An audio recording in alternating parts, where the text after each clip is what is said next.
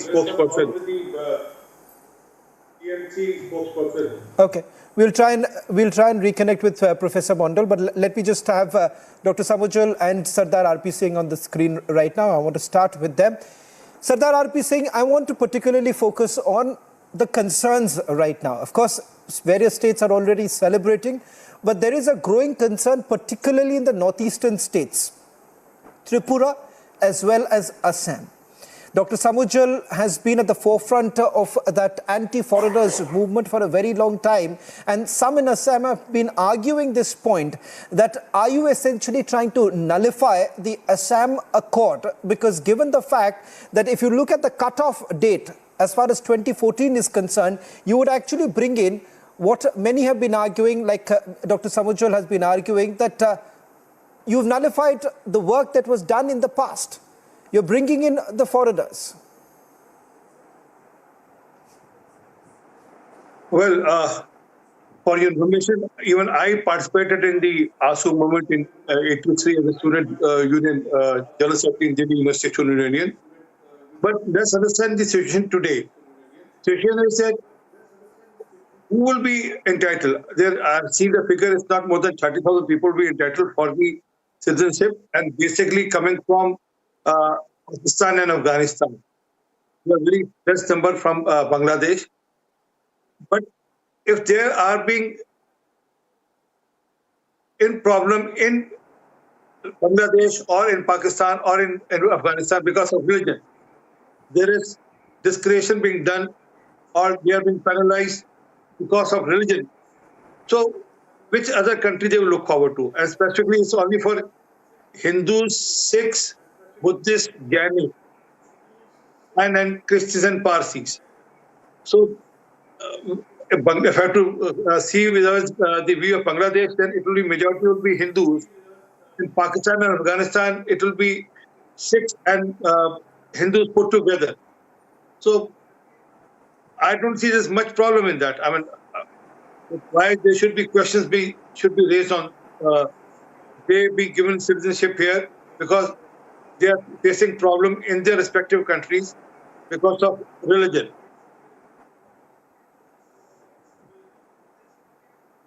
No, but Sardar RP Singh, I want a direct answer with regards to are you really nullifying the Assam Accord of 1985, because that is exactly the bigger concern. Tripura Students' Union also have actually raised a similar sort of concerns about the identity of the indigenous groups. But let me get in Dr. Samujal Bhattacharya.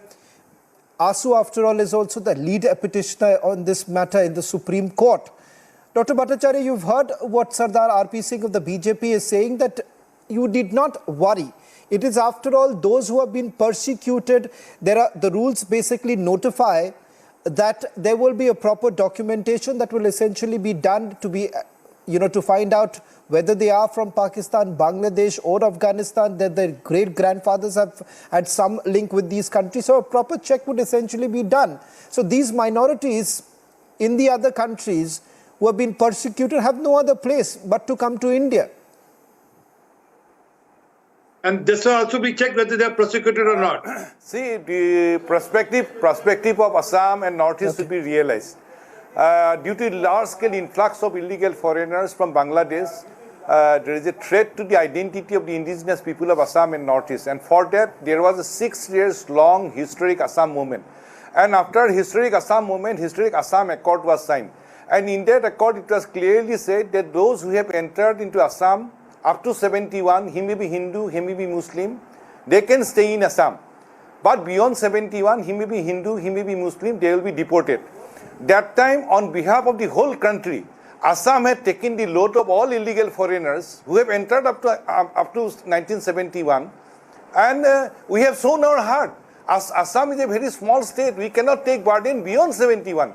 That's what we realize, because it's a threat to the identity of the indigenous people of Assam and Northeast. And in Tripura, out of 40 lakhs population, only 15 lakhs are the indigenous Tripuris. And Northeast is not a dumping ground for illegal Bangladeshis. Now what we want, the vexed foreign national problem must be solved by implementing all clauses of the Assam Accord. Everybody should realize it's a national issue. To protect the country, during the Assam movement we have said, save Assam today to save India tomorrow. And to protect the country's interests, 860 people have sacrificed their life. They are the martyrs. That should be realized by all. Now, by imposing CAA, what the government of India is doing, by imposing CAA, they want to give more burden beyond 71. That is not at all acceptable for the people of Assam. Assam is a very small state. On the other hand, during the CAA, the government of India has said that the 4 states of northeastern region which is covered by inner line permit is exempted. That is Mizoram, Nagaland, Arunachal Pradesh and Manipur is exempted from CAA. 6 civil areas of Northeast and Assam is exempted. 98% of Meghalaya, 70% of Tripura, and 8 districts of Assam is exempted from CAA. So we have a question to the Honorable Prime Minister Narendra Modi ji and Home Minister Amit Shah ji. If CAA is bad for the inner land covered states of Northeast, 6 civil covered areas of Northeast and Assam, how this CAA can be good for the other parts of Assam and Northeast? It's a question. In Assam, we have 35 districts. Out of 35 districts, 8 districts are excluded from CAA. How this can be? Other 27 districts are covered by CAA. If CAA is bad for 8 districts of Assam, other 27 districts are also affected. So, if CAA is bad for 8 districts of Assam, how this CAA can be good for the other 27 states of districts of Assam? It's an injustice to the indigenous people of Assam and Northeast. And the CAA must not be implemented in the state of Assam and Northeast. And for that, all Assam Students Union and Northeast Student Organization, along with 30 ethnic organizations, we have started non-violent, peaceful democratic movement. It's a pure, there is no place of violence in our movement. Absolutely non-violent, peaceful democratic movement and legal fight. In 2019, we have filed a petition before the Supreme Court of India challenging CAA. After 4 years, when the government of India had imposed the regulation, today we have filed challenge this regulation, and we have said that this should be scrapped. So the peaceful democratic movement and legal fight will be on. I would like to appeal to the people of the country. Please save Assam and Northeast. Please save Assam and Northeast. And we would like to stay like a good Indians like other parts of the country. Assam and Northeast is not a dumping ground for illegal Bangladesh. We have taken load. Dr. Bhattacharya, can I just take a quick follow-up question and then I come to Sardar R.P. Singh? Okay. Dr. Bhattacharya, can I just take a quick question from you with regards to, there is a different reasoning that has been given by people of Assam as well as those from other northeastern states, and there is a growing fear that the citizenship would be taken away, particularly as OAC says, look it through the lens of NRC, which is not the fact. The Chief Minister of West Bengal has gone to a different tangent. She says that, look here, the Muslims have been left out. But the fact of the matter is that if you want to apply for citizenship, you can. But this is particularly to do with those who have been persecuted. Dr. Sambhajul Bhattacharya, are you against the Citizenship Amendment Act as a whole, particularly keeping in mind you're talking about those who have been persecuted? May not, if you do not apply it to Assam, if you apply it to the other states, don't you think that the government has actually done the right thing of actually giving space to those who did not find a single inch for several years put together? They've been refugees in our own country. See, at first, we are rejecting the statement of the Chief Minister of West Bengal and OAC, because their perspective is not at all acceptable for us. The perspective of Assam is something different. When we had filed our petition before the Honorable Supreme Court, then Supreme Court had, after hearing our case, Supreme Court had appreciated that the issue of Assam, Tripura in Northeast is something different. Hearing will be on, but there will be separate time will be given for the case of Assam, Tripura and Northeast. Okay. Because Let me the just case is different. Okay. And I like to tell you that after a historic Assam Accord, we have taken the load up to 71. No other state of the country had taken load up to 71. Absolutely, everybody should appreciate the big heart of the people of Assam. Let me get that. We have accepted the load response from Sardar RP Singh of the BJP. How Assam can take load? Okay, Sardar RP Singh, the argument is a little different, and one has to bring in that nuance in understanding the contours of the Assam Accord of 1985 and the very fact that we have seen the kind of burden that particularly the indigenous communities have had to face the brunt of it. So one cannot look at this issue through one single prism. So, Sardar RP Singh, for those who are in the northeastern states, what is it that you will have to say? And then I'll just get a quick word from Professor Mondal with regards to Bengal and Ashutosh also. Sardar RP Singh, a quick response to Dr. Samujjal Bhattacharya, who's raised those concerns. Dr. Bhattacharya, your concerns are quite genuine, and we know that there was an issue at that time, and Assam has to face the wrath of the influx which was coming from the Bangladesh, and specifically in the northern eastern state, and it was the Assam which was facing the most wrath, and it was the Assam ASU students, the students in the Assam who took up the cause, whereas Bangladesh, in West Bengal, it was treated as a vote bank, and they used it as a vote bank, and they're still treating it as a vote bank. I mean, that's different. So your concerns will be addressed to.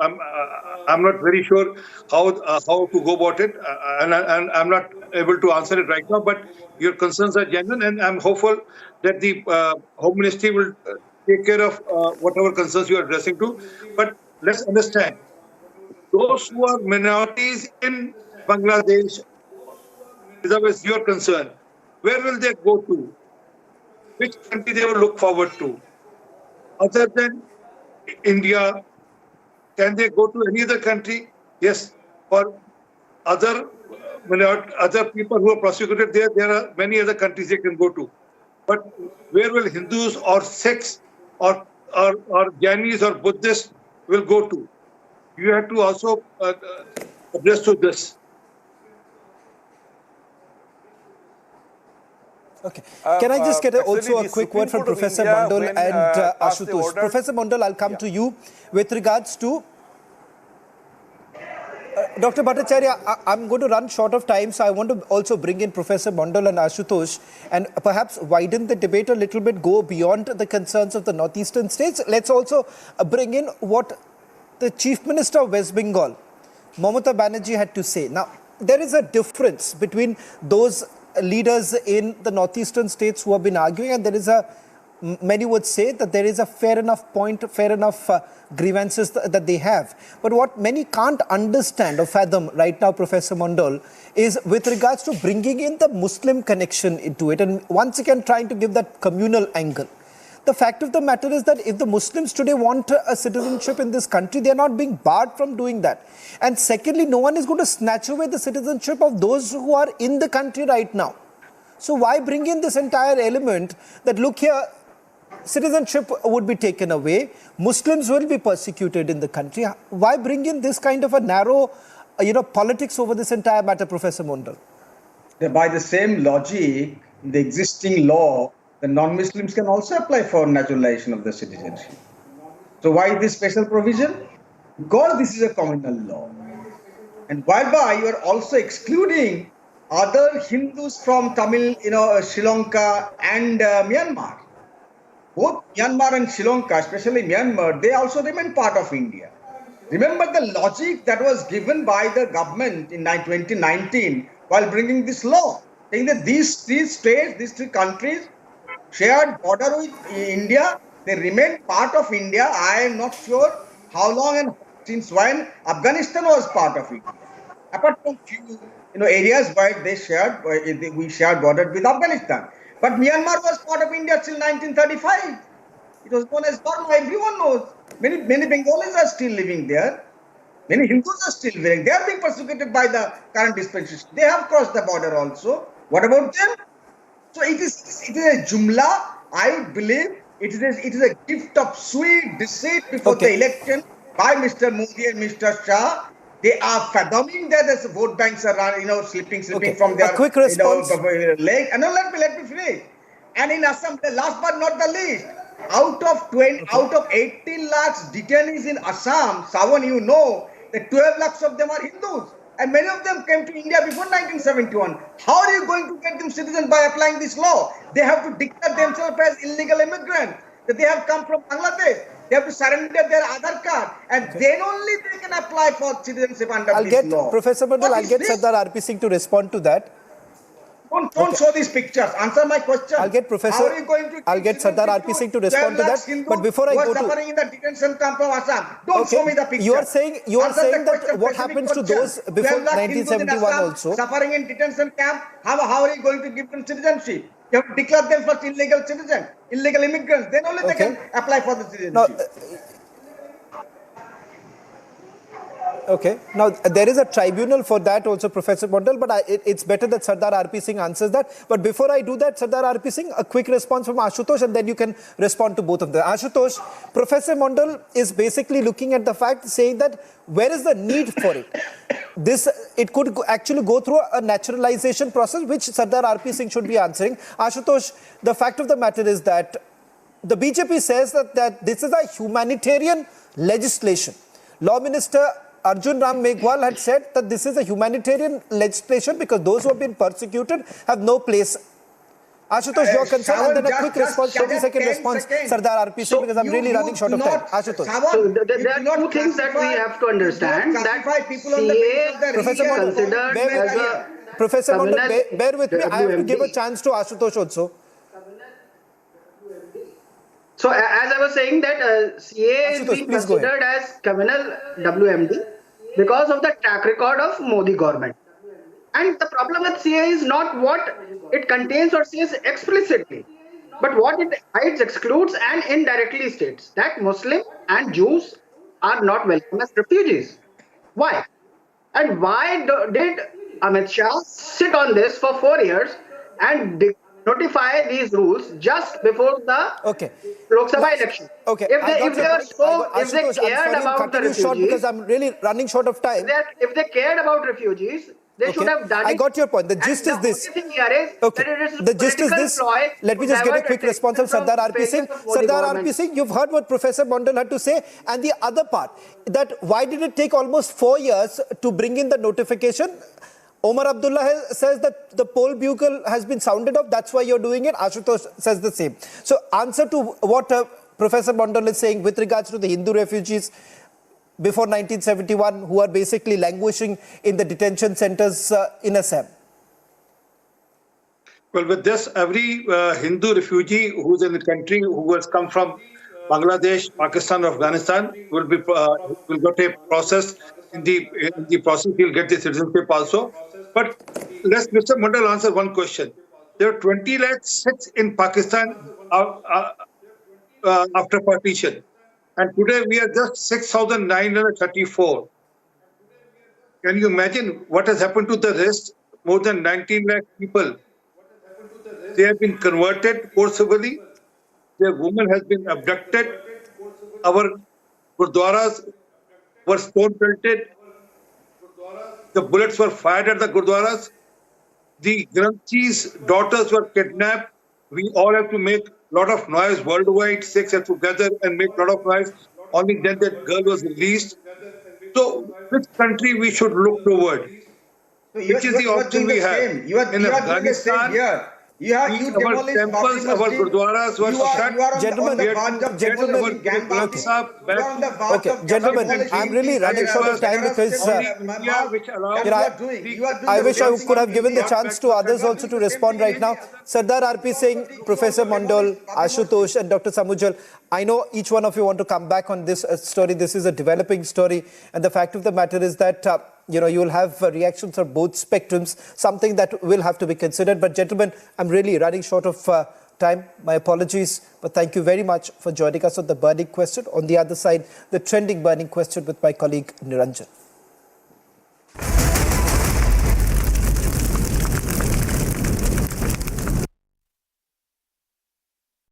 Amity faculty have filed over 2,100 patents. Yet another reason why Amity has been ranked among the top for innovation achievements.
Normally it happens that a Pakistani Prime Minister takes oath and then he starts the process of begging. And directions have been given for the people in the Finance Ministry to start talks with the IMF and tell the IMF that earlier we were asking for 3 billion. India has raised objections to Pakistan getting IMF loans. And India has actually written to the IMF, or a substantial amount of it is landing up with the Pakistani armed forces. They're involved in acts of terrorism, they're involved in acts of sedition. So this is what Pakistan is doing with the money. And ladies and gentlemen, this is exactly what Imran Khan Niazi said to the IMF. For the first time, Imran Khan Niazi and India are speaking exactly the same language, though for different reasons. And India is saying that check where these guys are spending money. Are they spending it on their generals? Are they spending it on their weapons and equipment and ammunition? Jan friends, I'm Major Goravari and you watching the latest news of the day. Normally it happens that a Pakistani Prime Minister takes oath and then he starts the process of begging. You know, in Pakistan, Asif Ali Zardari has taken oath as the President of Pakistan for the second time. And directions have been given for the people in the Finance Ministry to start talks with the IMF and tell the IMF that earlier we were asking for 3 billion, we have increased it to 6 billion, now we want $8 billion. But wait, there's a surprise. And the surprise, ladies and gentlemen, is that Pakistani media says, and they're not wrong in saying that India has raised objections to Pakistan getting IMF loans. And India has actually written to the IMF an official letter asking, where is this money going? You're giving billions upon billions of dollars to Pakistan, and that is ending up, at least some of it, or a substantial amount of it, is landing up with the Pakistani armed forces, by which they're buying weapons to train against India and to deploy against India. This is what is happening. They're involved in acts of terrorism, they're involved in acts of sedition, or at least pushing sedition inside India, whether it's the Khalistanis, whether it's terrorism in Kashmir. So this is what Pakistan is doing with the money. They're saying give the Pakistanis this money, but do it after. Trending burning question, powered by Amity University and Century Club Prime.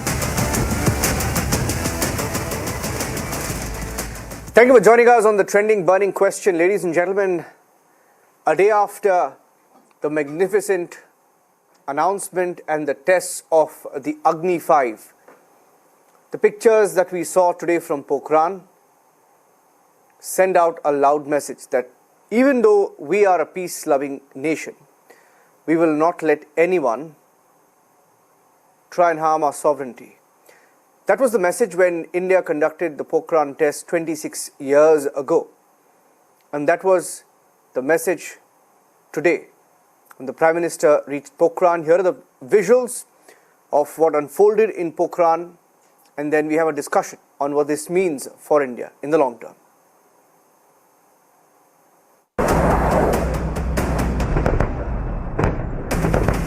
power, grandeur, and Atmanirbharta. India's military prowess was on display from the Pokhran field firing range. Bharat Shakti, a tri-service war game exercise, highlighted the firepower might of Made in India weapon systems. And I'm here at Pokhran field firing ranges, where the maiden joint exercise between the Indian Army, Indian Air Force as well as the Indian Navy. The exercise Bharat Shakti was organized under the aegis of Indian Army. Notably, in this tri-services exercise, joint forces of the Indian tri-services carried out effective offensive operations in jointmanship here in the desert sector. Attended by Prime Minister Narendra Modi, Defence Minister Rajnath Singh and the top military brass, India's military prowess sends a strong message from Pokhran.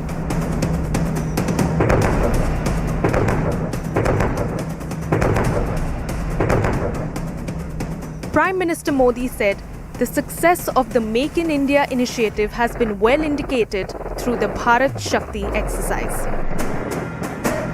आज make in India की सफलता हमारे सामने है। हमारी तोपों, टैंकों, लड़ाकू जहाजों, हेलीकॉप्टर, मिसाइल सिस्टम, ये जो गर्जना आप देख रहे हैं, यही तो भारत शक्ति है। He also emphasized that Pokhran, once the hub of India's nuclear power, now also holds the strength of indigenization and defense empowerment.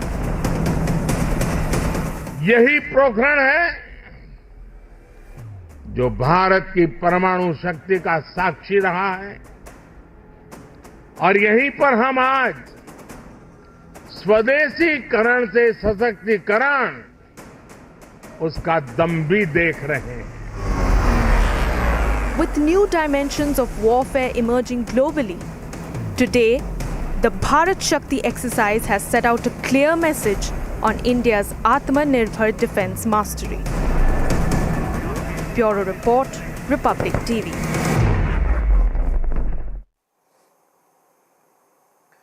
And joining us on this part of the broadcast are Major General K.K. Sinha, Senior Defence Expert. We have Lieutenant Colonel Abhinav Navneet, a Defence Expert on the broadcast. General Sinha, when you look at the pictures of what happened today, and I'm just going through some of the list. Okay, I also have Colonel Shailendra Singh. Colonel, welcome. And key equipment, weapon system participating in the exercise included, and I'm just going through some of what we saw on display today. T-90 tanks, Dhanush Sarang gun systems, Akash weapon system, logistic drones, robotic mules, ALH, the advanced light helicopter, an array of unmanned aerial vehicles among others. Indian Army showcasing the advanced ground warfare aerial surveillance capabilities. Now, the list goes on and on. Coming a day after what happened with the Agni 5 and the message we sent with Agni 5, what's your takeaway, General Sinha, of today's exercise? Jai Hind Niranjan. Today is the great day when the India, has showcased not its power and military might, but what we have shown to the world that, India-centric, when we call it India-centric, and when we say the revolution in the military affairs in all domain, it is a multi-domain operations in which the integrated way of fighting, the battlefield. What we have showcased, the firepower and maneuver exercise, in which you have listed the name of all those things which has been. Yes. Over and above this, when we are talking about battlefield surveillance radar, when we, we have shown also the medium range battlefield surveillance radar, which you have not included, locating radar. These are surveillance. You have also said that how we have showcased T-90, how we shown the Dhanush and Sarang. These are the, your medium guns and your field guns, which we have shown. These are all indigenous. See, when you showcase like this, and what is more important that, we have arrived after 26 years when we have gone nuclear, and just yesterday when we have gone Agni 5, this is intercontinental ballistic missile, more than 7,000 kilometers. So I think, nowhere, no one can showcase like this the way the India has done it.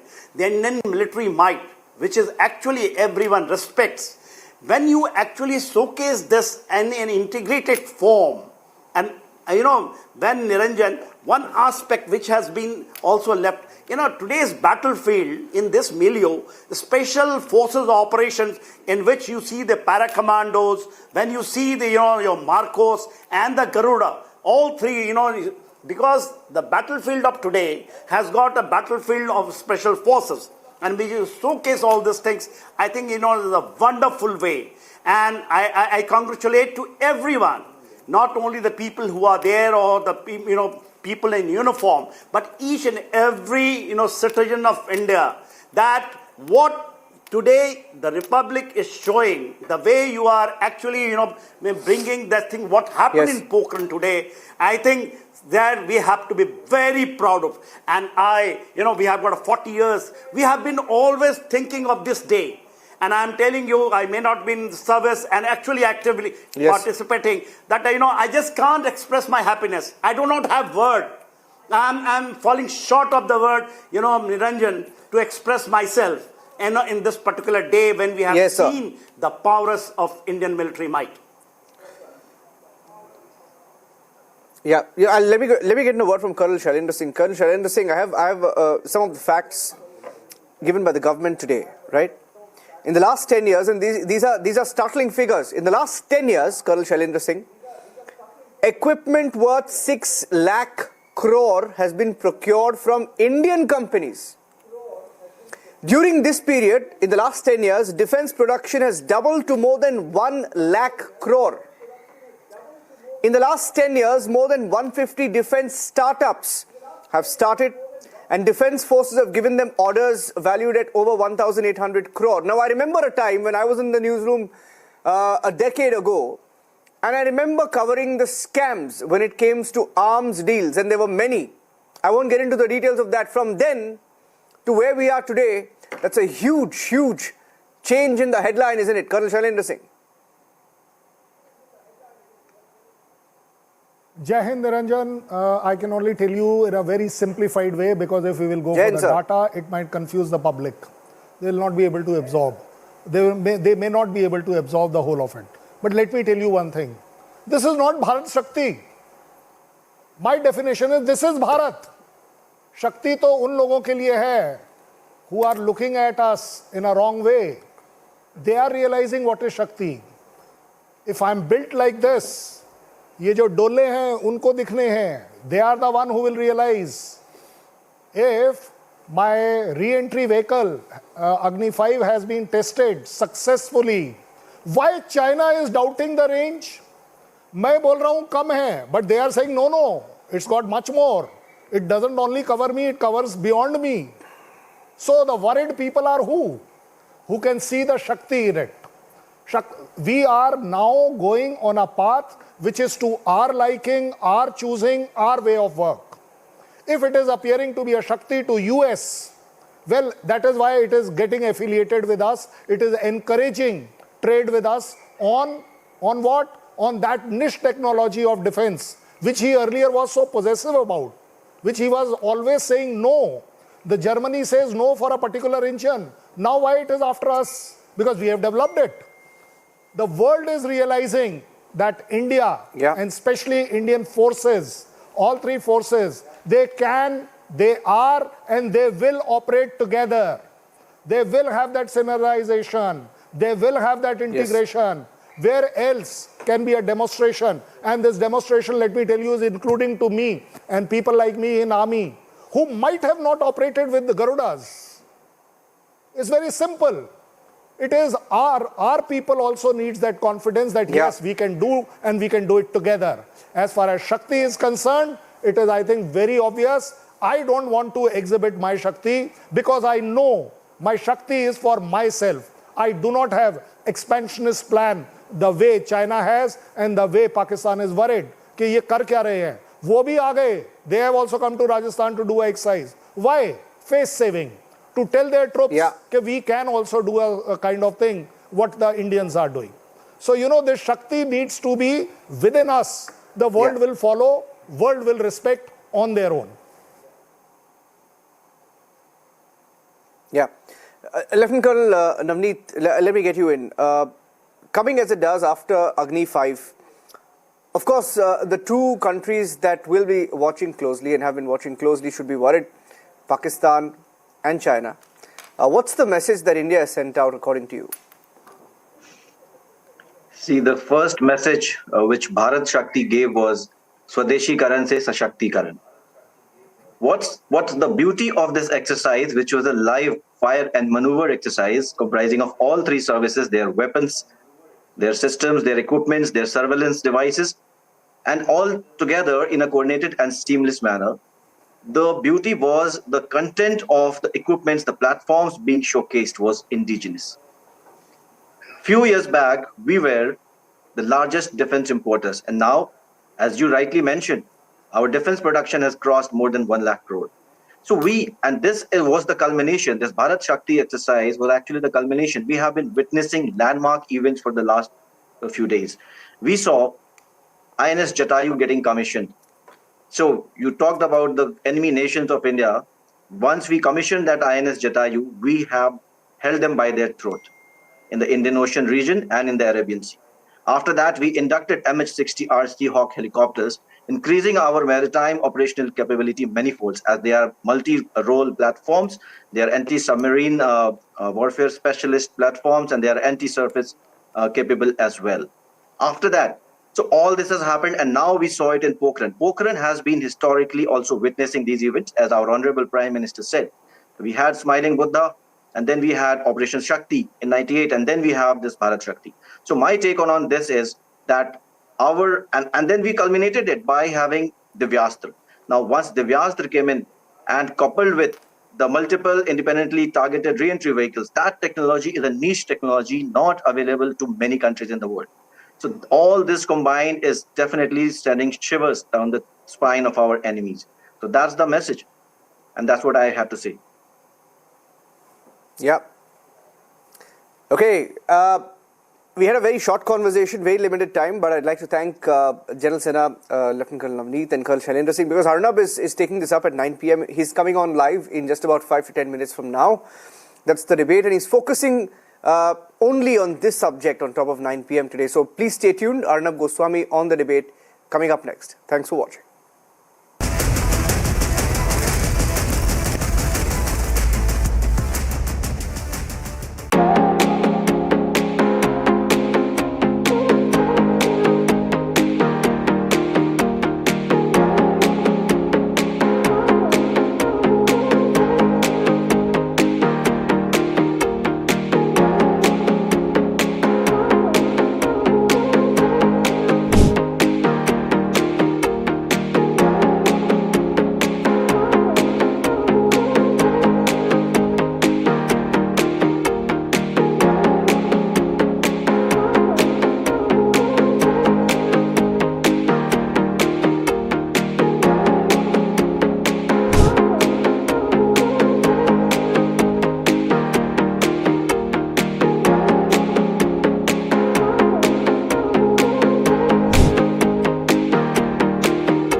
Normally it happens that a Pakistani Prime Minister takes oath and then he starts the process of begging. And directions have been given for the people in the Finance Ministry to start talks with the IMF and tell the IMF that earlier we were asking for 3 billion. India has raised objections to Pakistan getting IMF loans. And India has actually written to the IMF, or a substantial amount of it is landing up with the Pakistani armed forces. They're involved in acts of terrorism, they're involved in acts of sedition. So this is what Pakistan is doing with the money. And ladies and gentlemen, this is exactly what Imran Khan Niazi said to the IMF. For the first time, Imran Khan Niazi and India are speaking exactly the same language, though for different reasons. And India is saying that check where these guys are spending money. Are they spending it on their generals? Are they spending it on their weapons and equipment and ammunition? Jan friends, I'm Major Goravare and you're watching the latest news of the day. Normally it happens that a Pakistani Prime Minister takes oath and then he starts the process of begging. You know, in Pakistan, Asif Ali Zardari has taken oath as the President of Pakistan for the second time. And directions have been given for the people in the Finance Ministry to start talks with the IMF and tell the IMF that earlier we were asking for 3 billion.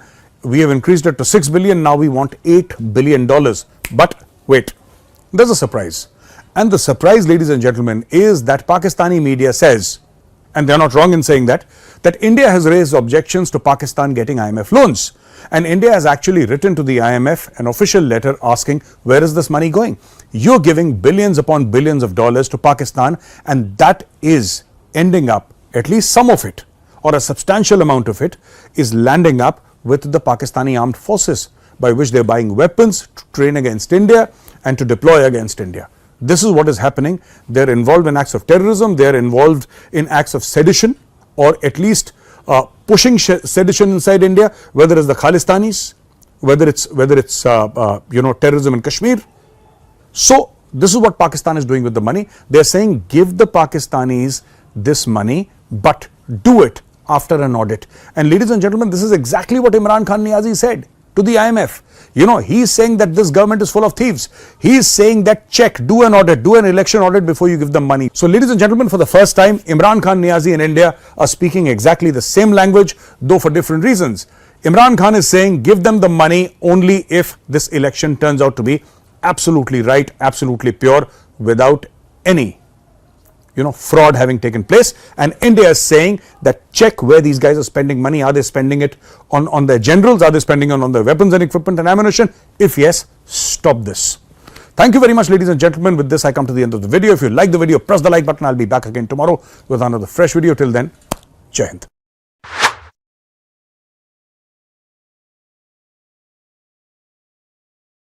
Manohar Lal ji और मैं बहुत पुराने साथी हैं।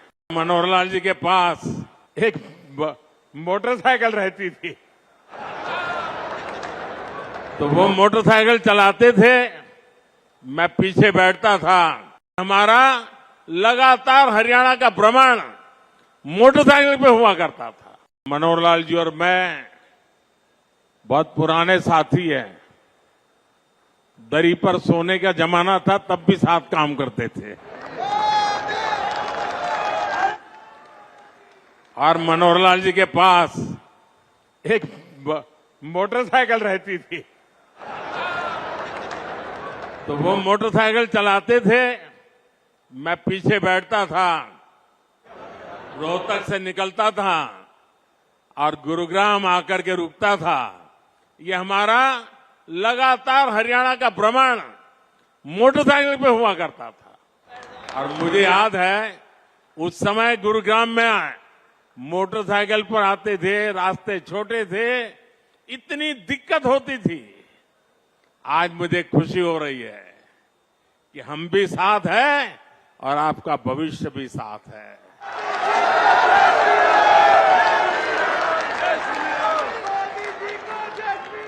विकसित हरियाणा, विकसित भारत के मूल मंत्र को हरियाणा की राज्य सरकार मनोहर जी के नेतृत्व में निरंतर सशक्त कर रही है। साथियों, 21वीं सदी का भारत बड़े विजन का भारत है, ये बड़े लक्ष्यों का भारत है। आज का भारत प्रगति की रफ्तार से कोई समझौता नहीं कर सकता। और आप लोगों ने अब मुझे भली भांति जाना भी है, पहचाना भी है, समझा भी है। आपने देखा होगा, न मैं छोटा सोच सकता हूं, न मैं मामूली सपने देखता हूं, न ही मैं मामूली संकल्प करता हूं। मुझे जो भी करना है विराट चाहिए, विशाल चाहिए, तेज गति से चाहिए।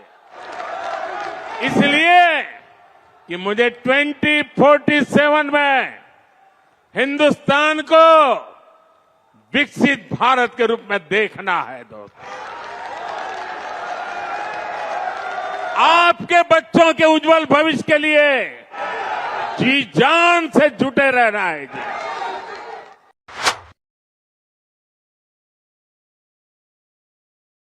साथियों, रिफ्यूजी का जीवन क्या होता? बिना किसी कसूर के अपने घरों से निकल। After historic success of Agni 5 missile, homegrown military prowess at Bharat Shakti. What does Pokhran message mean for China, Pakistan? Debating at 9 p.m.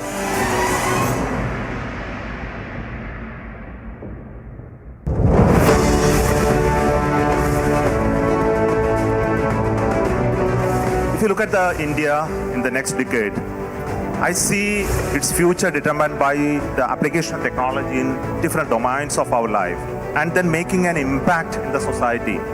So if I look at the application of space sector in all of them, I think the space sector has been one torchbearer in showcasing an example to this country that it is possible for India to make its own path, her own path in the domain of space technology, to do it in different manner than that others did.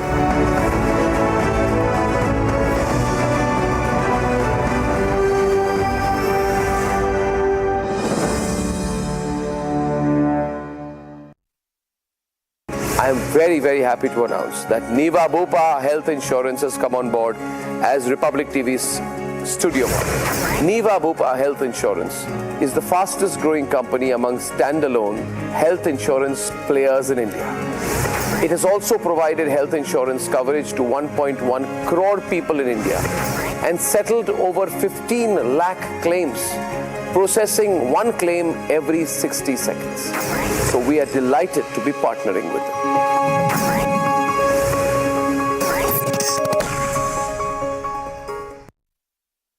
Amity faculty have filed over 2,100 patents. Yet another reason why Amity has been ranked among the top for innovation achievements.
Normally it happens that a Pakistani Prime Minister takes oath and then he starts the process of begging. And directions have been given for the people in the Finance Ministry to start talks with the IMF and tell the IMF that earlier we were asking for 3 billion. India has raised objections to Pakistan getting IMF loans. And India has actually written to the IMF, or a substantial amount of it is landing up with the Pakistani armed forces. They're involved in acts of terrorism, they're involved in acts of sedition. So this is what Pakistan is doing with the money. And ladies and gentlemen, this is exactly what Imran Khan Niazi said to the IMF. For the first time, Imran Khan Niazi and India are speaking exactly the same language, though for different reasons. And India is saying that check where these guys are spending money. Are they spending it on their generals? Are they spending it on their weapons and equipment and ammunition? Jan friends, I'm Major Goravari and you're watching the latest news of the day. Normally it happens that a Pakistani Prime Minister takes oath and then he starts the process of begging. You know, in Pakistan, Asif Ali Zardari has taken oath as the President of Pakistan for the second time. And directions have been given for the people in the Finance Ministry to start talks with the IMF and tell the IMF that earlier we were asking for 3 billion, we have increased it to 6 billion, now we want $8 billion. But wait, there's a surprise. And the surprise, ladies and gentlemen, is that Pakistani media says, and they're not wrong in saying that India has raised objections to Pakistan getting IMF loans. And India has actually written to the IMF an official letter asking, where is this money going? You're giving billions upon billions of dollars to Pakistan, and that is ending up, at least some of it, or a substantial amount of it, is landing up with the Pakistani armed forces, by which they're buying weapons to train against India and to deploy against India. This is what is happening. They're involved in acts of terrorism, they're involved in acts of sedition, or at least pushing sedition inside India, whether it's the Khalistanis, whether it's terrorism in Kashmir. So this is what Pakistan is doing with the money. They're saying give the Pakistanis this money, but do it after an audit. And ladies and gentlemen, this is exactly what Imran Khan Niazi said to the IMF. You know, he's saying that this government is full of thieves. He's saying that check, do an audit, do an election audit before you give them money. So ladies and gentlemen, for the first time, Imran Khan Niazi and India are speaking exactly the same language, though for different reasons. Imran Khan is saying give them the money only if this election turns out to be absolutely right, absolutely pure, without any fraud having taken place. And India is saying that check where these guys are spending money. Are they spending it on their generals? Are they spending it on their weapons and equipment and ammunition? If yes, stop this. Thank you very much, ladies and gentlemen. With this, I come to the end of the video. If you like the video, press the like button. I'll be back again tomorrow with another fresh video. Till then, Jai Hind.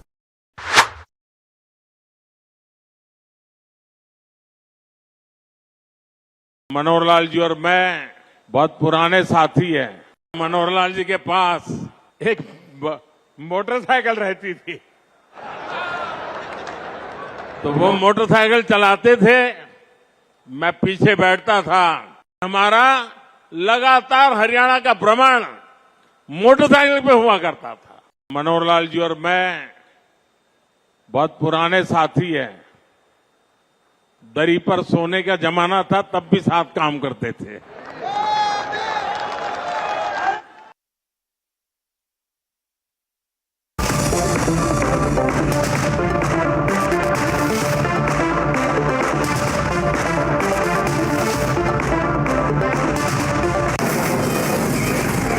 From the Delhi studios of Republic TV, it's time for Arnab Goswami on the debate.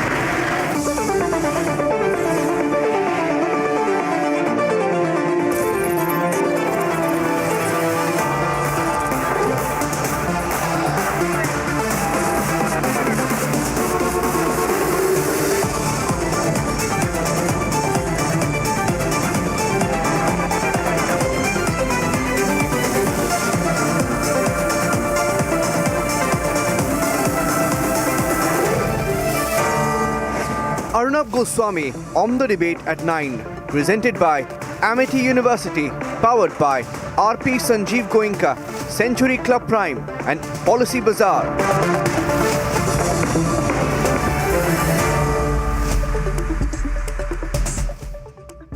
Good evening and welcome, ladies and gentlemen. It's great to see you this evening. The big story yesterday, which we spoke about, we debated this in very great detail yesterday, was Agni 5. the launch of the intercontinental ballistic missile successfully under China's nervous watch, which has the incredible MIRV technology, the ability to shoot multiple warheads at the same time. Now today, the most visual story of the day, we've been talking about it on the channel since this morning, has been Bharat Shakti. Bharat Shakti is a tri-services integrated exercise which the Prime Minister witnessed today on the borders near Jaisalmer, specifically near Pokhran. It was incredible, viewers. If you consider the technology on display, from robotic mules to the LCA to the mobile anti-drone systems, the Nag missile, and of course the Pinaka, the thrust in the entire Bharat Shakti exercise was on indigenization. Viewers, I'm using the opportunity of Bharat Shakti and not just taking off from where the Prime Minister said, by having my first debate on a subject which I think is critical when you go to exercise your franchise every year.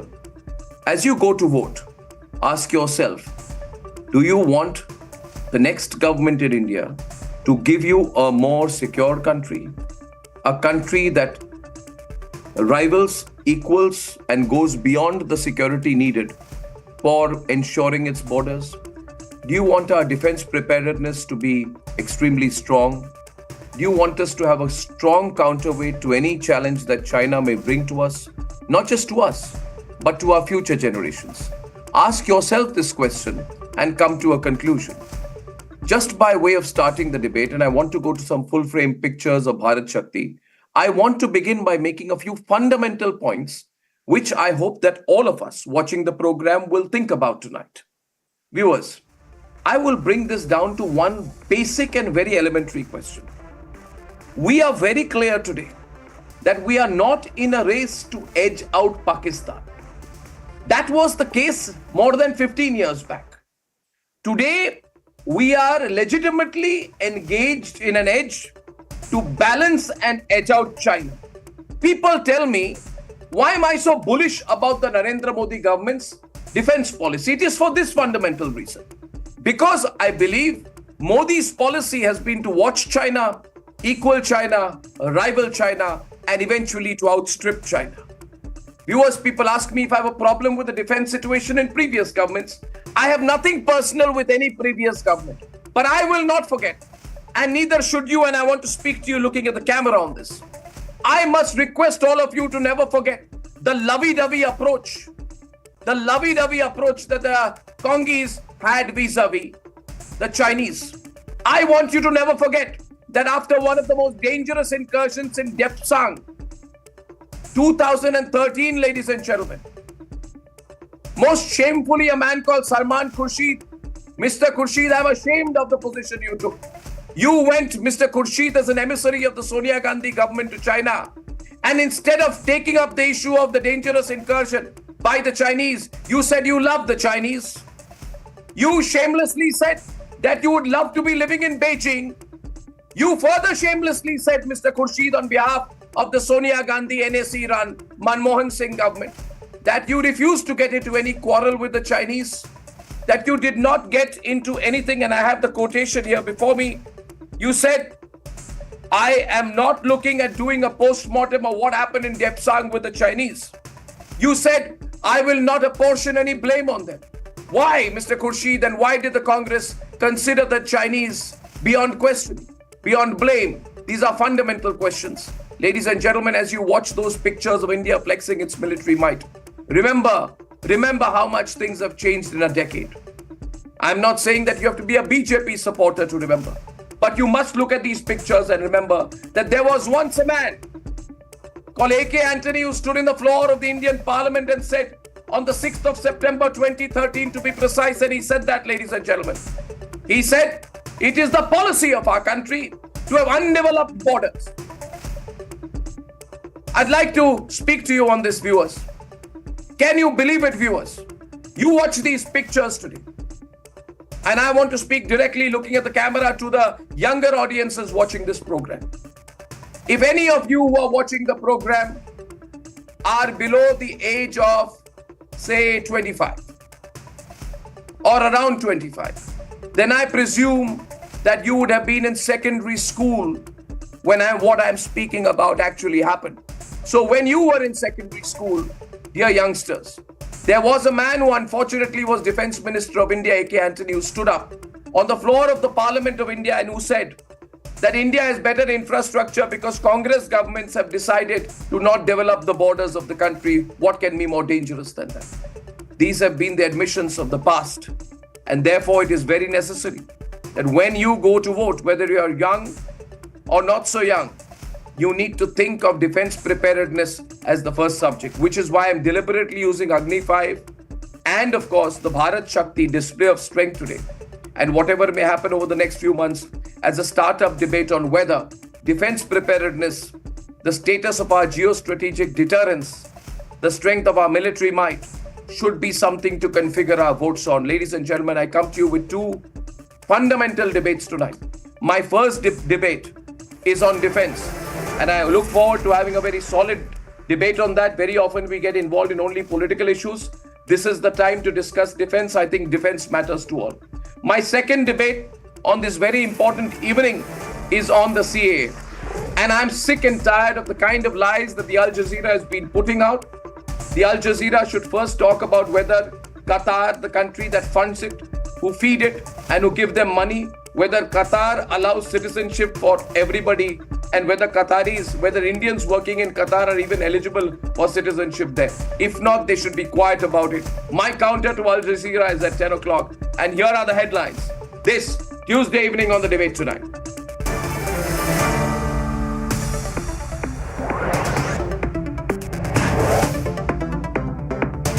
India's military might on display. The Prime Minister lauds the forces after the tri-service exercise Bharat Shakti in Pokhran. The Prime Minister hails Atmanirbharta in defense, says military might in line with economic prowess. From Jammu to the national capital, mega celebrations across India as the Modi government rolls out the CAA rules. Opposition still in complete denial over it. Mamata fires a ludo jibe at the centre. Owaisi says he will move the top court.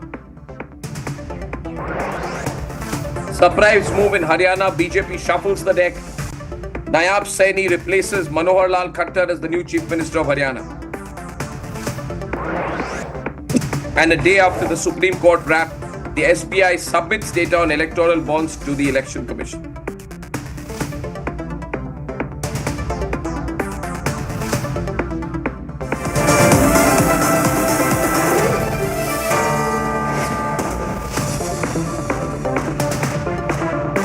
Ladies and gentlemen, India has sent a two-pronged message in the last 24 hours. After the sweeping success of Agni 5, the Prime Minister sent a very resounding message from Pokhran. His message is quite clear. When India's defense sector is Atmanirbhar, the self-confidence in the armed forces will be guaranteed. This pragmatic and different approach is the need of the hour amidst concerns over national security. Ladies and gentlemen, tonight's debate is on India's military prowess and what it means for the future of the country. Let's debate. जब शत्रु पर आघात हो और अस्मिता की बात हो, हम चुप नहीं बैठेंगे, हम शत्रु संहारेंगे, हम घुस के मारेंगे, हम घुस के मारेंगे. India witnessing a trinity of Atmanirbharta, belief, self-pride.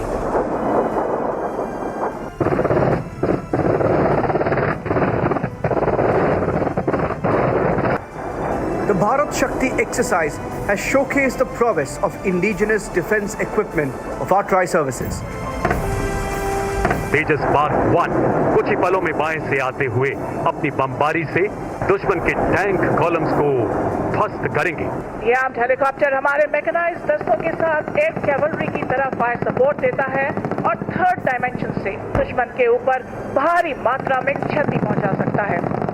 वायुसेना के 2 लाइट कॉम्बैट हेलीकॉप्टर प्रचंड संगठित रूप से थल सेना और वायुसेना के इंटीग्रेशन का एक बेहतरीन उदाहरण देते हुए दुश्मन के मैकेनाइज्ड दस्तों को बर्बाद करेंगे.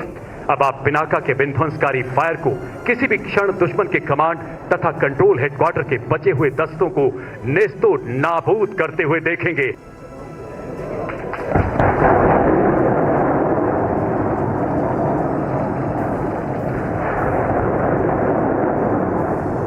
पिनाका शब्द पिनाक से लिया गया है। पिनाक भगवान शिव के धनुष का नाम है, जिसे उन्होंने ऋषि परशुराम को धर्म की रक्षा के लिए भेंट किया था, ताकि राक्षसों का विनाश हो सके। K9 वज्र एक सेल्फ प्रोपेल्ड सिस्टम है जो लड़ाई के दौरान किसी गन टोइंग व्हीकल यानी GTB के बिना टैंक और मैकेनाइज्ड फोर्सेस के साथ हरकत कर सकता है। इनडायरेक्ट फायरिंग रोल में 38 किलोमीटर, डायरेक्ट फायरिंग रोल में 1 किलोमीटर तक की दूरी के टारगेट को बर्बाद करने की क्षमता रखता है। Prime Minister Modi in Pokhran reviewed the military exercise asserting Atmanirbharta. ये डिफेंस सेक्टर में आत्मनिर्भर भारत की एक और बड़ी उड़ान है। विकसित भारत की कल्पना आत्मनिर्भर भारत के बिना संभव ही नहीं है। भारत को विकसित होना है तो हमें दूसरों पर अपनी निर्भरता को कम करना ही होगा। As he landed in Pokhran, the Prime Minister sent a resounding message to India's neighbors.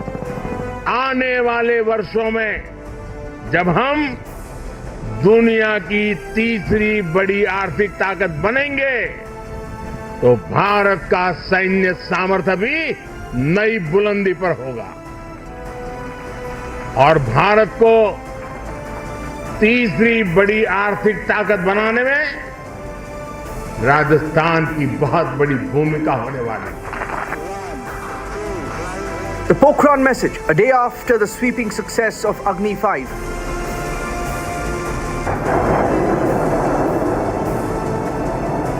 In 2 days, the two-pronged message has sent our neighbors reeling. Let's debate.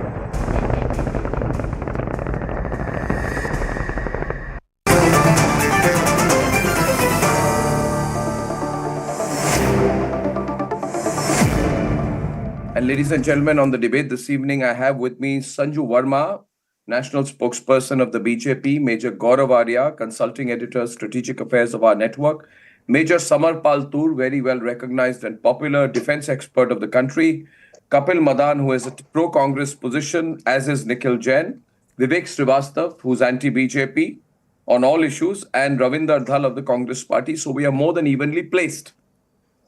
Now, what are the thoughts, Vivek, when you see the visuals of the Prime Minister at the Bharat Shakti event today, and yesterday when you saw Agni 5, the pictures of Agni 5, which threaten your favorite country, China, what are your thoughts? I just want to start with the contrary position and then I'll open the debate. No, I mean, anything that the nation does, which is good and which is progressive needs to be appreciated. You had Agni, we appreciate it, but however, strategically the government of India is wrong. Yourself? I can't hear you. We had a very strong defense partnership with the Russians at one time and a lot of technical exchange.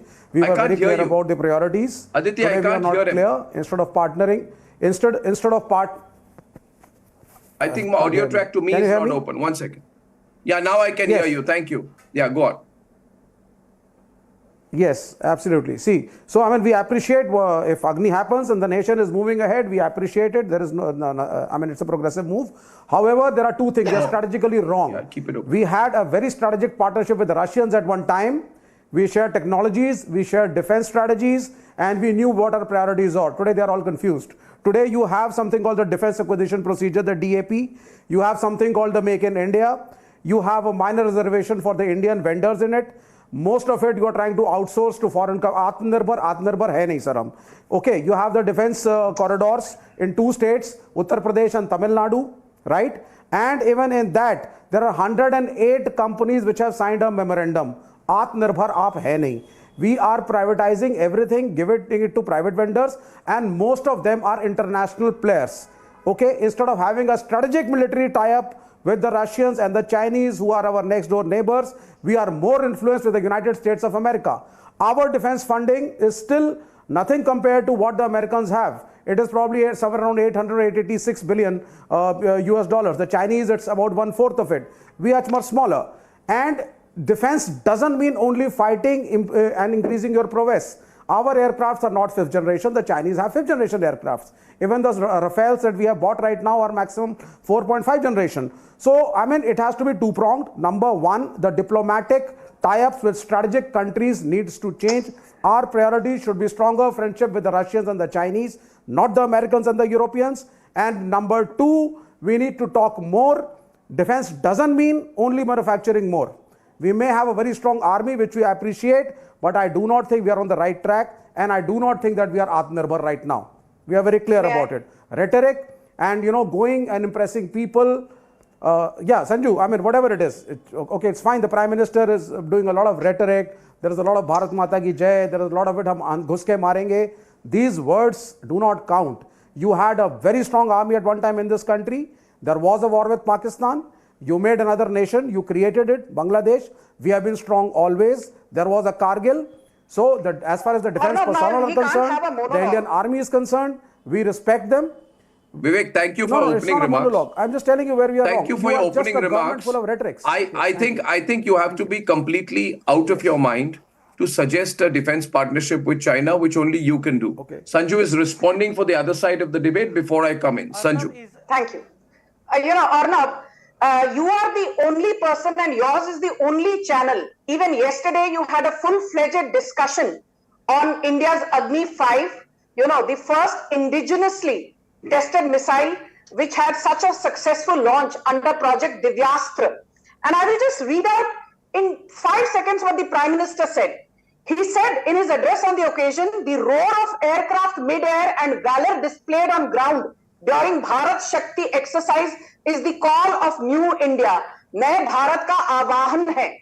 Recalling what happened also in 1998 May when Atal Bihari Vajpayee was there and we had the Pokhran nuclear test. और अभी इतने सालों के बाद March 2024 में, thanks to the leadership of Narendra Modi, you had the Bharat Shakti exercise. And if you are sitting here and not appreciating the efforts of DRDO, which has played a critical role, if you are not appreciating what Project Divyastra is all about, no, I respect DRDO. I don't appreciate private. I did not heckle you. I listened to your long monologue. Vivek, please. If you are not, Arnab, this is unfair. Please, continue with this debate. I refuse to heckle with this guy every day. I'm with DRDO. ठीक है भाई साहब, आप बोल लीजिए, चलिए. No, I'm not. No, I think Vivek, I opened with you, then you show the decency to. No, I opened with you. Don't speak over her, please. This is going to be a really solid debate. I have some very good panelists. Please don't do that. Yeah. 5 seconds. Thank you. Okay. No, you've had your time. Now keep quiet and listen. सिर्फ बोलना नहीं है, सुनना भी है debate पर. अभी सुनने की बारी है, चुप हो जाओ. और ना, I have to say this. Private partnership आप defense में ला रहे हैं. I don't appreciate it. You are selling the country. रुक जाओ ना, ठीक है. Don't keep repeating yourself. No, 1 minute. Just 1 minute. Okay. Sanju, I'm holding this for a minute. Okay. Vivek, don't speak a word. Why? Because you're speaking in front of me. Yeah. Why? Okay. Because I know much more than you. What do I know more than you? That till 2001, you did not open up the private sector for defense. B, you also did not empower public sector organizations for defense. We still don't want to. C, yeah, you don't want to. You don't want to do anything that is good for the country. 70% we were based on defense. You don't want to. Private sector. You don't want to.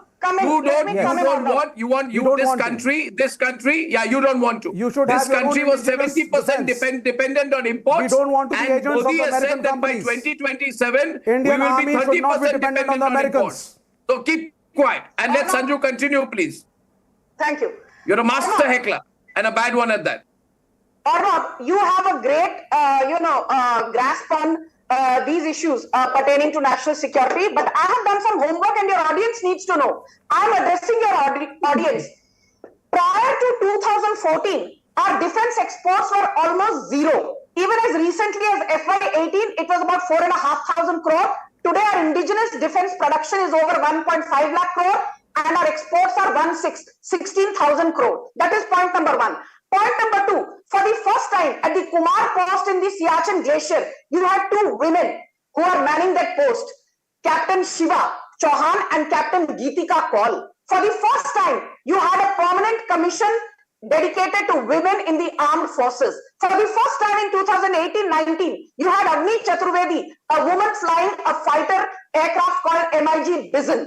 And then she later flew Sukhoi 30 MKI. For the first time, you had the DSDBA road called the Dadbuk Shahid Daulat Beg Oldie Road, which started under the leadership of Atal Bihar Vajpayee in 2000. The Congress was in power for 10 years from 2004 to 14. The first thing they did after coming to power in 2004 was they stopped work on the DSDBA road. DSDBA road ko kisne pura kiya? Narendra Modi. And let me tell you one more very interesting fact. And that fact is this. Hindustan Aeronautics Limited, HAL, was on the verge of penury. And today, every quarter, HAL has revenues of 25 to 30,000 we had a good start. crore, and HAL is making Asia's biggest chopper manufacturing facility at Tumkuru in Karnataka. The other point, आप यहाँ बैठकर China के बारे में बात करते हो, पाकिस्तान के बारे में बात करते हो, 10 seconds. Pakistan's entire economy is $393 billion. Our economy is $3.93 billion. 10 times bigger than Pakistan. Okay, now I want to come to a very sensitive point, and Kapil and Nikhil are there. And though Gaurav and Samarpal, both having served in the army, are not politicians, they will understand where I am coming from. You see, Kapil, Nikhil, the Congress has had a secret arrangement with the Chinese, which still, unfortunately, Sonia Gandhi has not. No, that is absolutely Sonia Gandhi has not. You can't keep on making Let me complete. again and again. I will, Nikhil, after I finish, you can say what I want. Biryani खाने चले जाते हैं कराची में यार. Okay, Nikhil, see, Nikhil, see, I have a right to have my view. I have a right. Let me. Why are you on the defensive? Why are you on the defensive? I'm saying something. Why are you on the defensive? Did I ask you to react to what I'm saying? You hear what I say? No, you hear what I say. I'm not saying biryani chops, nothing. See, the problem is, Gaurav, I have not even started saying. They know which direction I'm going to go because the viewer knows which direction I'm going to go because I'm going to go in that direction. I'm going to hammer you on this for the rest of my life now. Now listen to me. Now listen to me. Yes, when Modi ji went as Chief Minister of Gujarat to Beijing, he got 8 diamond traders back. The Chinese were afraid of Modi ji then, they're afraid of Modi ji now. Now let me tell you a few things. Now let me tell you a few things because I have an elephantine memory. I have an elephantine memory, please. Now listen to me. Question is, the Congress had an arrangement with the Chinese, my view, viewers. Absolutely. And this arrangement, let me just say my thing. You see, this arrangement meant that they have to give China the edge, which is why something very interesting happened. I want to play a video. I don't know, Aditi has it. Aditi, do you have that? I want to play a video, Gaurav. There is a video of A.K. Antony. He was so sad. One day in Parliament, he was beaten black and blue verbally that how did the Chinese enter such in Depsang? Then he stood up and he basically said the Congress has betrayed India by not developing the borders. Please, I want to play the clip. After that, we'll open the debate. Here's the clip. Please watch this, viewers. What about the Galwan Valley clashes, Arnab? What about the incursions happening in Ladakh right now? Audio. Even India, as a policy on border, the best defense is not to develop the border. Undeveloped border is more safe than developed border. So many years there was no construction of roads, airfields, nothing in the border areas. By that time, China continued to develop their infrastructure in the border areas. So as a result, now they have gone ahead of us. Compared to us infrastructure-wise, capability-wise, in the border areas, they are ahead. Admit that. It's a part of history. I want Gaurav to comment on that. Gaurav, you heard that? Shudders. While people like you were serving in the army, this is the conspiracy the Congress had to not develop the borders with China. Gaurav, what would you say? Arnab, this has been known for a very long time, even before Mr. A.K. Antony said it on the floor of the parliament, that it was a deliberate policy and not just the line of actual control, the entire Northeast, Arnab. You'll be shocked. This is the reason why they did not develop the entire Northeast, which is so cut off from the rest of India. Now, of course, they're coming back into the mainstream. Now China is building villages in Arunachal. Sir, can you please allow me sir, to speak? अच्छा नहीं लगता. Allow him, yeah. अच्छा नहीं लगता. मुझे भी अच्छा नहीं लगता. So, Arnab, essentially what is happening is that this, they started doing this, and this entire thing about pushing into Indian territory, the Chinese, I'll give you a small example. Samar would know what I'm talking about. In 1967, we had a skirmish with China, and there was a General Sagat Singh of the Indian Army. General Sagat Singh killed so many Chinese soldiers. He killed so many Chinese soldiers that the Chinese stepped back, and there was peace for decades on the border. There was nothing. When I was on the line of actual control, Arnab, I was serving on the LAC, we would wave to the Chinese soldiers, and it was very lovely and peaceful because the doors of General Sagat Singh were still working. That is what the Chinese need. I would also take a minute to comment on what Vivek said.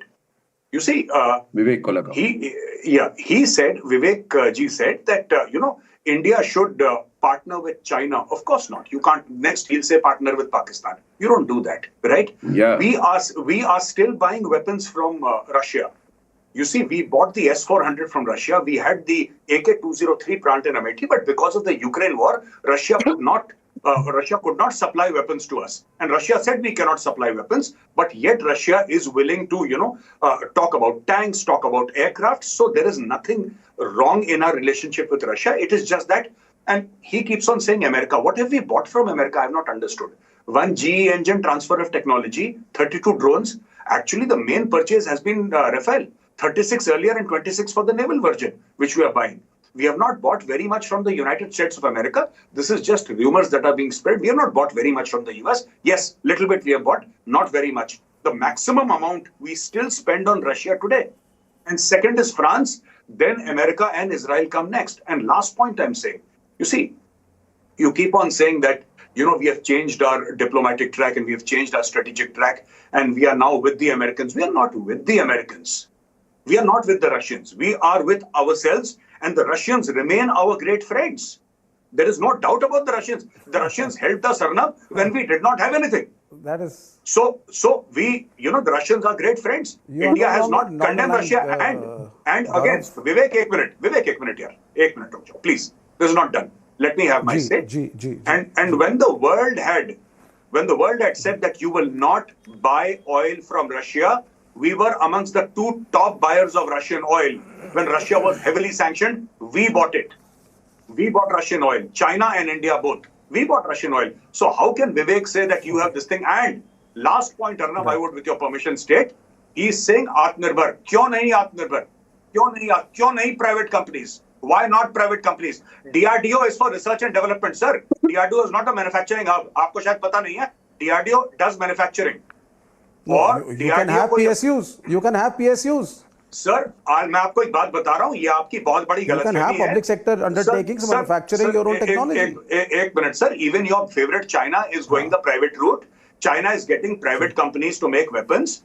America, you hate America, but let me not give you the example of America. Almost every country in the world is going that route. And yes, देखो sir, even your Russia. एक जमाने में Russia था. Russia has become more capitalist.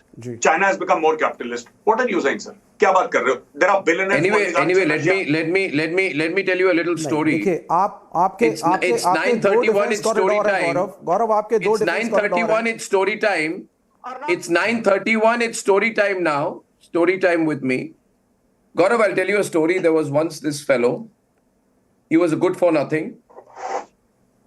He could achieve nothing here, pass no exam. He was sent off packing to America, sent off to some Ivy League university where he was shown to be incapable of any intellectual work. From there, he was sent off to some godforsaken college nobody knows about in Florida, from where he did some godforsaken course. Then this individual did something which nobody knows for about 10 to 15 years abroad. And 10 to 15 years abroad, nobody knows what he did. Nobody knows what he did. And then nobody knows what he did. And then he comes back and then he comes back, and then he comes back to India, and then he comes back to India. See, it's hurting you. I know it's hurting. Who is? Have I named any individual? Have I told you who this godforsaken individual is? No, have I told you who this dodo is? I have also not told you I haven't. So I have also not named any individual. I have also not named any individual. I have just said that there is such an individual. I am talking also about an individual who then thinks you keep quiet. Why are you defending an anonymous individual? I am saying that so happens. Why are you talking about an anonymous individual? But the story goes. The story goes that this individual then starts some company called behind the operations or backward operations or something like that. And the basic idea of this backward operations or behind operations or front operations is to do backward dealing. And this person has a vested interest in pushing this company and that company. And the individual I am talking about flies in the corporate jets of a particular corporate client. Have I mentioned any? Do you know any specifically intellectually challenged individual? I just want. Why are you getting touchy? Do you? If the viewer understood, did I name someone? I am saying that I am of a view.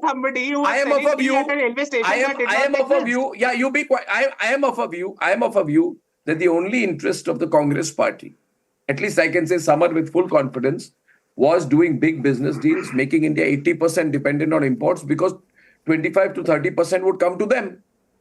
मैंने गलत क्या बोला है?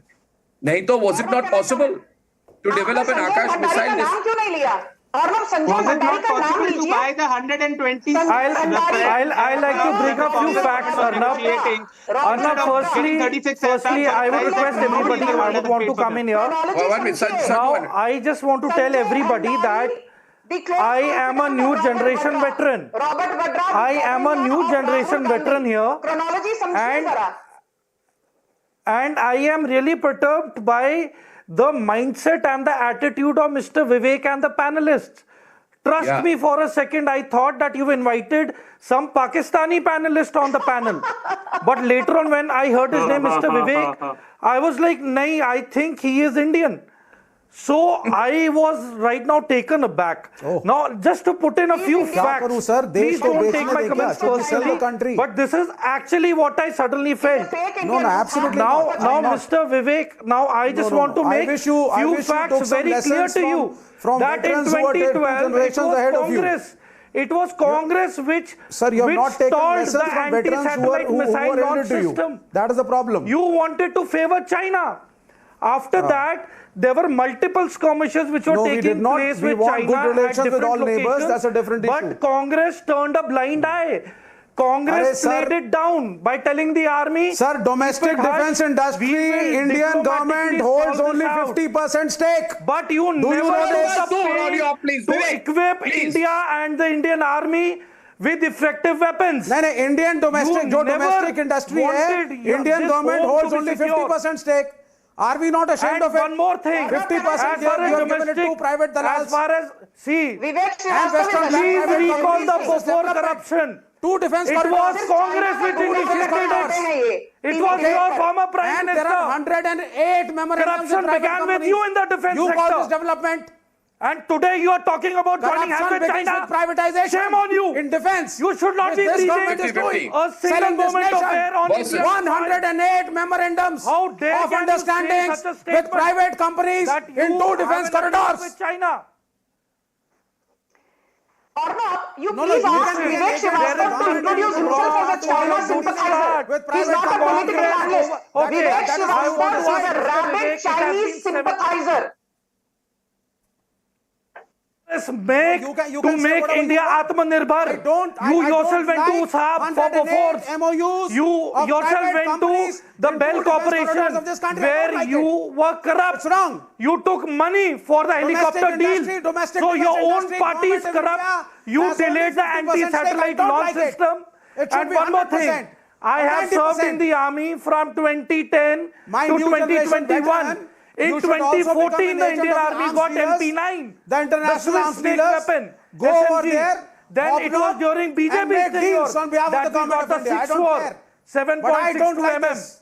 It was during BJP's tenure where we got K9 Vajra. We don't even have a fifth generation aircraft in this country. We got the Rafale. You still don't have a fifth generation aircraft in this country. For Do you no know reason this? with the MiG-21 Rafale is at best a fourth generation aircraft. Are you aware of it?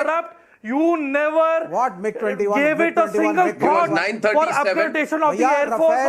9:37, I wish to share something. One minute. I'd like to bring in Kapil and Sanju. Kapil and Sanju right now. You have not come up with your Kapil and Sanju right now. Kapil, story time number 2, 9:37 No, p.m. you can go ahead and become an agent of the arms dealers. I'm not talking to you. Sell the nation and I'm not talking to you. I'm talking to Kapil Madan. Producers, please help me. Kapil, in May, you're sounding like a Pakistani. In May 2013. Please be Indian. In May 2013, can we bring him? I can't see. Yeah. In May 2013, after the major intrusion of the Chinese soldiers in eastern Ladakh, in Depsang to be precise, Foreign Minister Salman Khurshid went to China.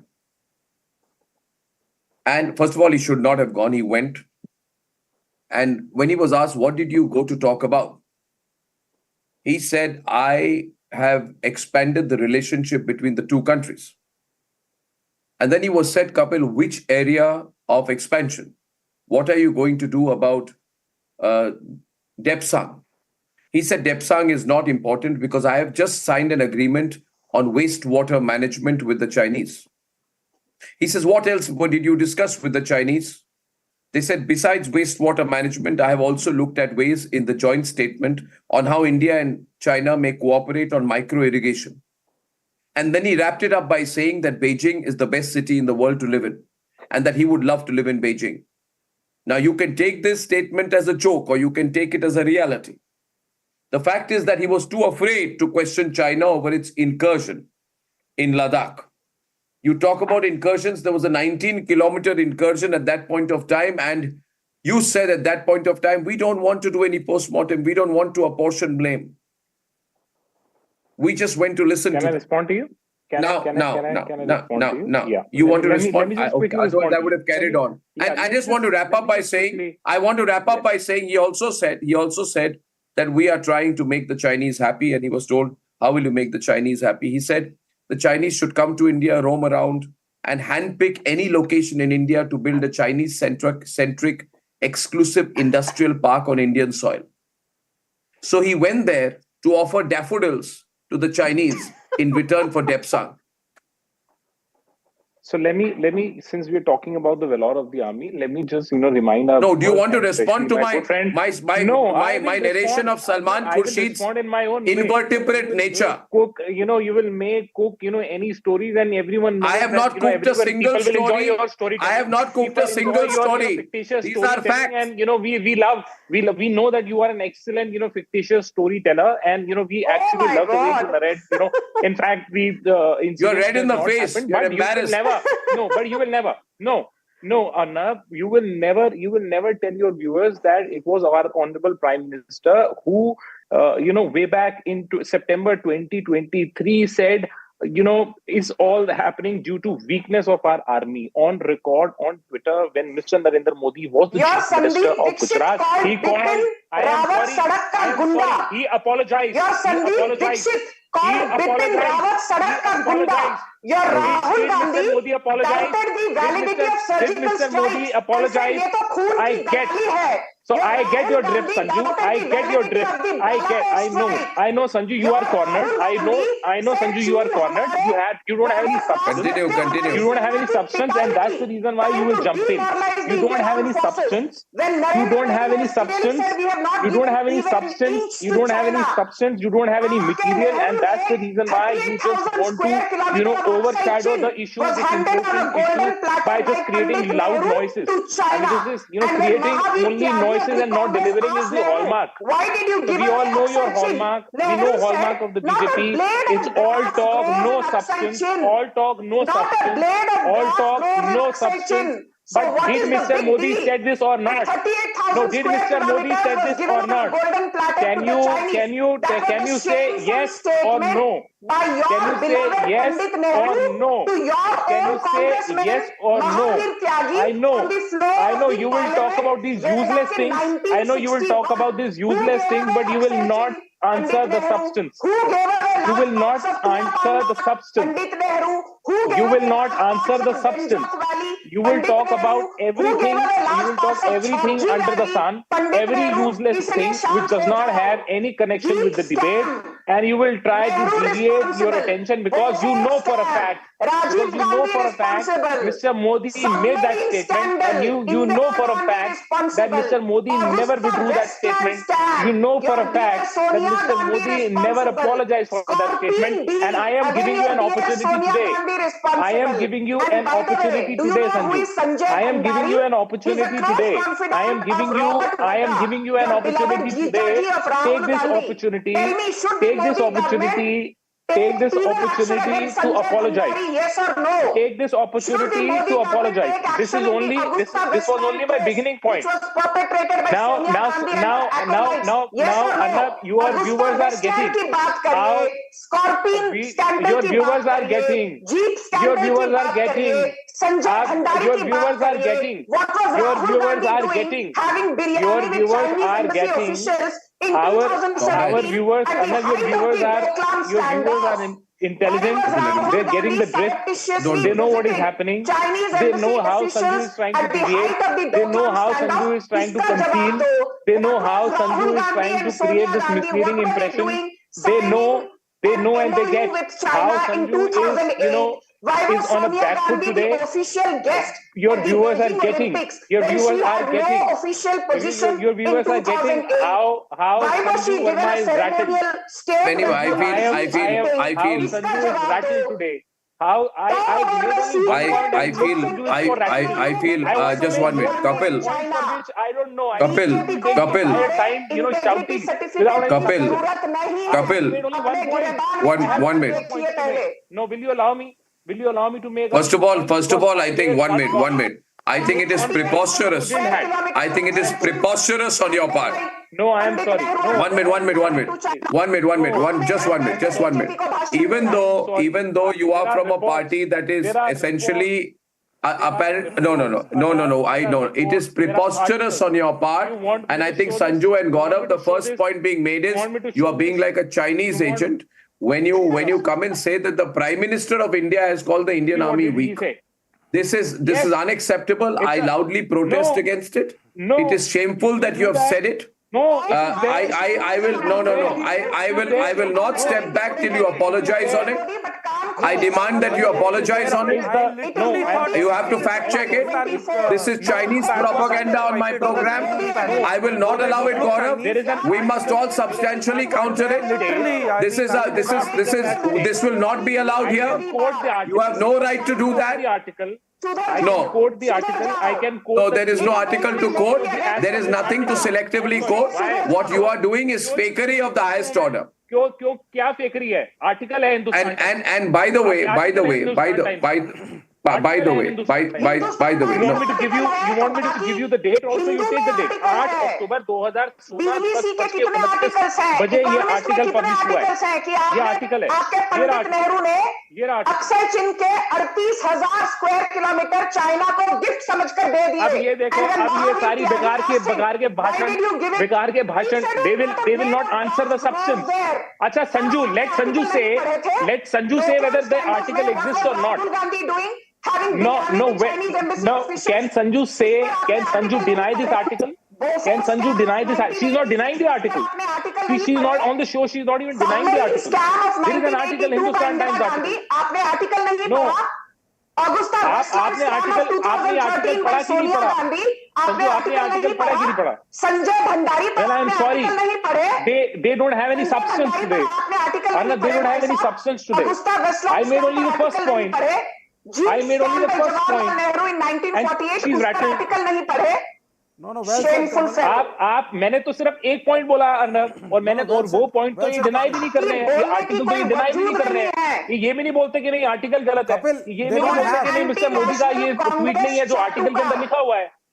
I am sorry. अरे भाई article से so and the article का इंतजार करिए. Article से सो आपकी सोनिया गांधी की भी गिरफ्तारी का इंतजार करिए. आप आर्टिकल के बारे में आप बताएं, आपको क्या कहना है? आप आर्टिकल के बारे में आपको बताएं क्या कहना है? आप बताएं. Agni 5 missile was launched with the MI. One minute. मैं बोल रहा हूँ कि मैं आपको Okay. Gaurav and Samarpal Toor. One minute. Sanju and Gaurav and Samarpal Toor. This is a live example. This is a 1 minute, Sanju, please.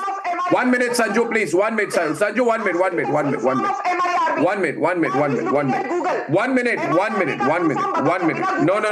Sanju, can you give me a moment, please? Thank you. You see. 1 minute. 1 minute. 1 minute. दुनिया का सारा ज्ञान दुनिया लेके आप ही बैठे हैं. We respect your ज्ञान. We respect your entire universe ज्ञान with you. And that's the reason why आप राजा बाबू हर चीज के आप expert हैं. मैं हम नहीं हैं. I don't understand. Sanju and Kapil, I'll have to reduce your fader for a minute. I will have to reduce your fader for a minute. Both of you for a moment. Viewers, 1 minute.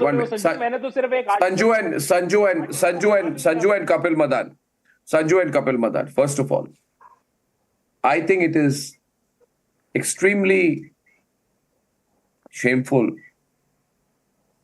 that fake Chinese propaganda is being put here. Gaurav, be quiet. Now I'm saying my piece. Now I'm speaking. No, why should I am going to give you a piece of my mind, nice and proper, and you will have to listen to me. Don't behave like a schoolboy who's been caught cheating. Now listen to me. Now Gaurav. To say that I want the volume adjusted, Aditi, because he's shrieking. Out. He's crying. Gaurav, this fellow is shrieking. He's so afraid. He's crying. To say that the Prime Minister, 1 minute, to say that the Prime Minister of India, who has completely transformed Samarpal and Gaurav, our defense sector, who is making us a defense exporter. No, 1 minute.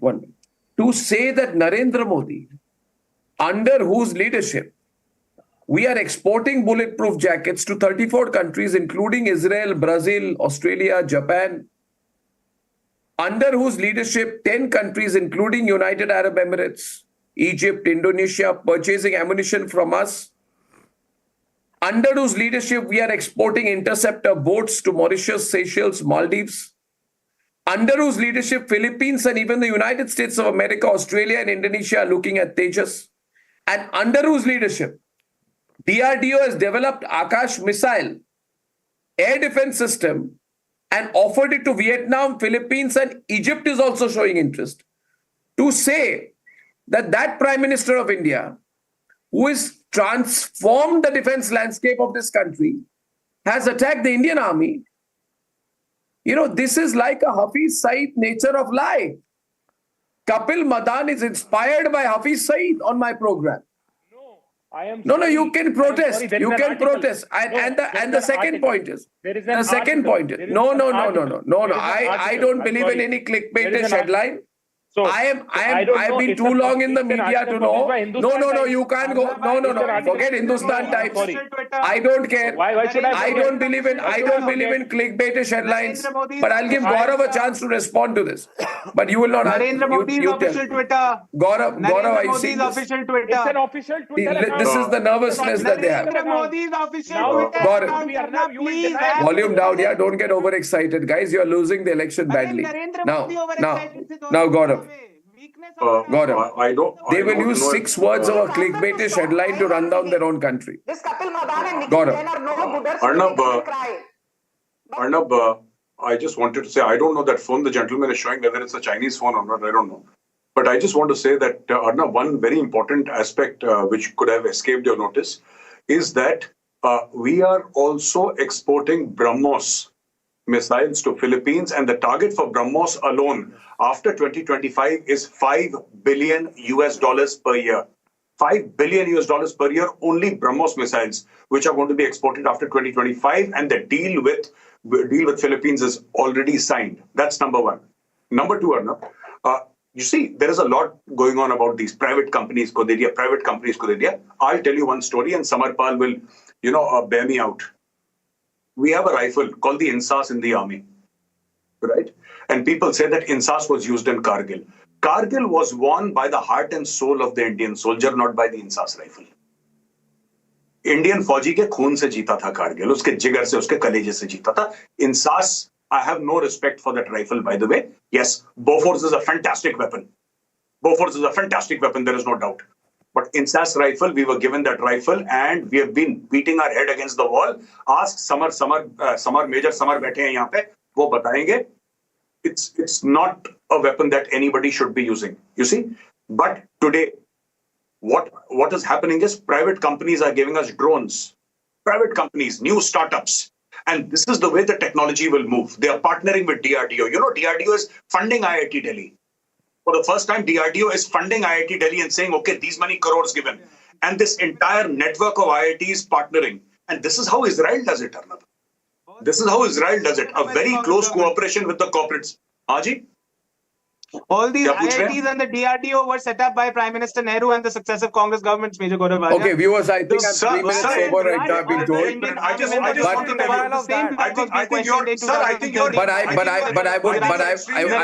you.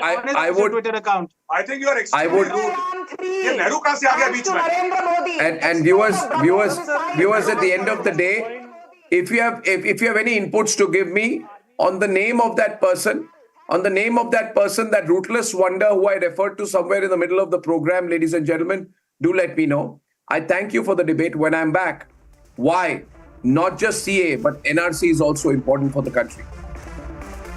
In a few minutes, back with debate 2.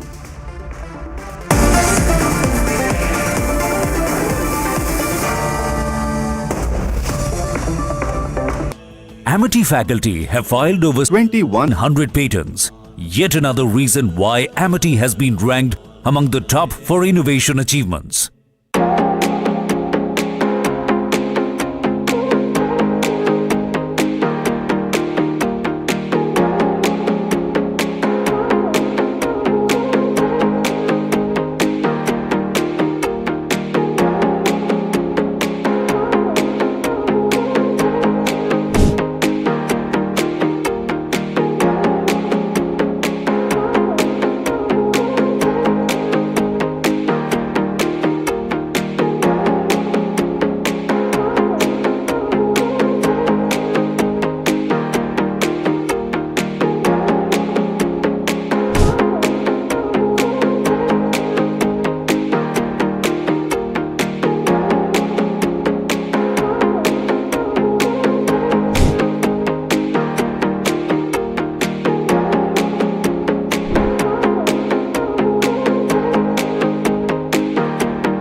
Normally it happens that a Pakistani Prime Minister takes oath and then he starts the process of begging.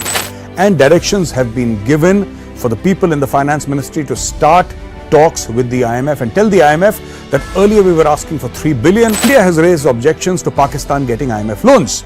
And India has actually written to the IMF, or a substantial amount of it is landing up with the Pakistani armed forces. They're involved in acts of terrorism, they're involved in acts of sedition. So this is what Pakistan is doing with the money. And ladies and gentlemen, this is exactly what Imran Khan Niazi said to the IMF. For the first time, Imran Khan Niazi and India are speaking exactly the same language, though for different.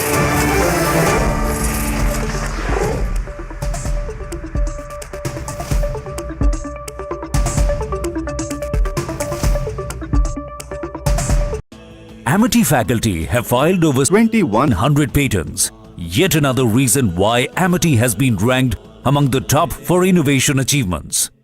I am very, very happy to announce that Niva Bupa Health Insurance has come on board as Republic TV's studio partner. Niva Bupa Health Insurance is the fastest growing company among standalone health insurance players in India. It has also provided health insurance coverage to 1.1 crore people in India and settled over 15 lakh claims, processing one claim every 60 seconds. So we are delighted to be partnering with them.